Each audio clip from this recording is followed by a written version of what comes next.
I hate whenever I feel the need to make one of these off-the-cuff videos because it's usually a result of some inane bullshit going down, and oh boy has it ever this time. This one's not going to be too elaborate, mostly just raw thoughts and reactions to a really shitty situation. You can call me overdramatic, I don't really care, especially since most agree this is an awful circumstance we're seeing. As some of you will know, nearly 1 year ago to the day, I made a video talking about Xbox and how it felt like they were in a pretty rough spot following the release of Redfall. In that video, I primarily echoed a sentiment that Xbox was in a tough position, but I was hopeful they could turn things around, with a cautiously optimistic outlook on my part. That outlook has now changed. In the wake of this past week, I and many people have a very different perspective on Xbox. That being that these people have absolutely no idea what the fuck they're doing, and it's an unsolvable riddle how they're even still in the console market. For the likely few of you who are unaware, Xbox dropped a bombshell this past week. They would be shuttering 4 of their first-party game studios effective immediately.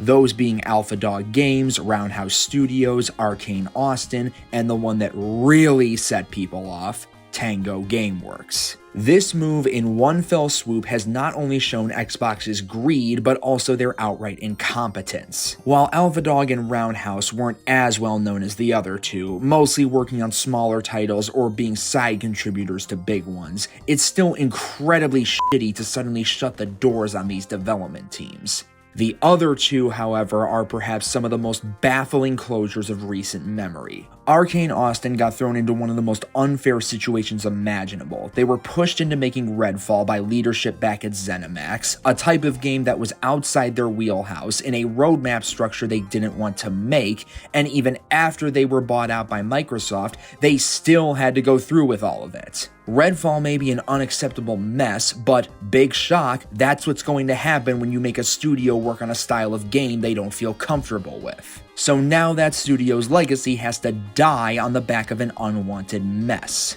And while it is true that we aren't losing Arcane as a whole, their Lyon studio in France is still surviving. It's a damn shame we're losing what are very clearly talented developers going by the work they put in on Prey 2017. Now some people, namely shit-faced business moguls, will say, well, they can't keep supporting a studio if it creates such a huge flop, that's just the nature of the business world. Okay, wise guy, then explain this. Tango Gameworks. Just, what the fuck?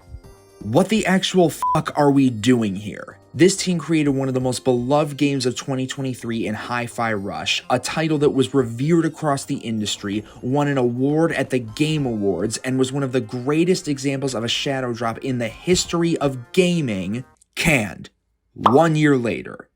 Again, I repeat, what the fuck are we doing? Boy, have you lost your mind, cause I'll help you find it. This legitimately may be the most baffling studio closure the industry has seen since Sony pulled the plug on their Japanese development branch years back. Except this may be somehow even worse. I am going to be frank, this move may have single-handedly tanked any chance Xbox had at being taken seriously this generation. They are right back to where they were 11 years ago with that dumpster fire of a reveal that was the Xbox One. While this moment may not be as obviously destructive as that abomination, this move takes a massive strike at the same sentiments, goodwill, and the benefit of the doubt.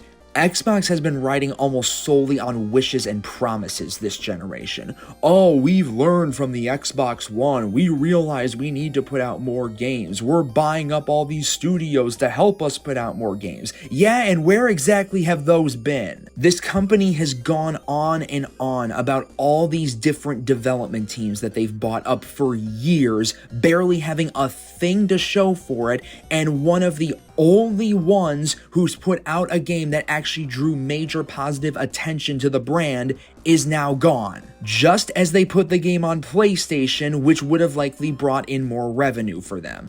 But oh, it gets even better. Not only were Tango and Arcane Austin pitching a sequel to Hi-Fi Rush and a return to immersive Sims respectively, but in the following days we heard comments from Microsoft how these cuts were done to focus on priority games.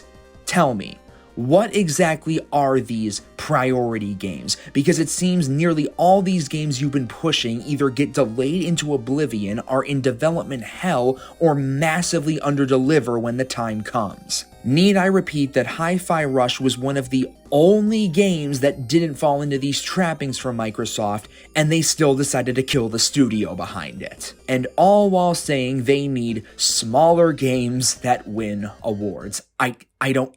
Little idiots! Idiots! Wasn't Microsoft also interested in further expanding into the Japanese market, considering they basically have no foothold there? Oh yeah, real smart to close down one of the only major Japanese studios you own if that's the case. At this point, I have no idea how anyone can look at what Xbox is doing and be invested in their future or feel they made the right choice in buying one of these consoles.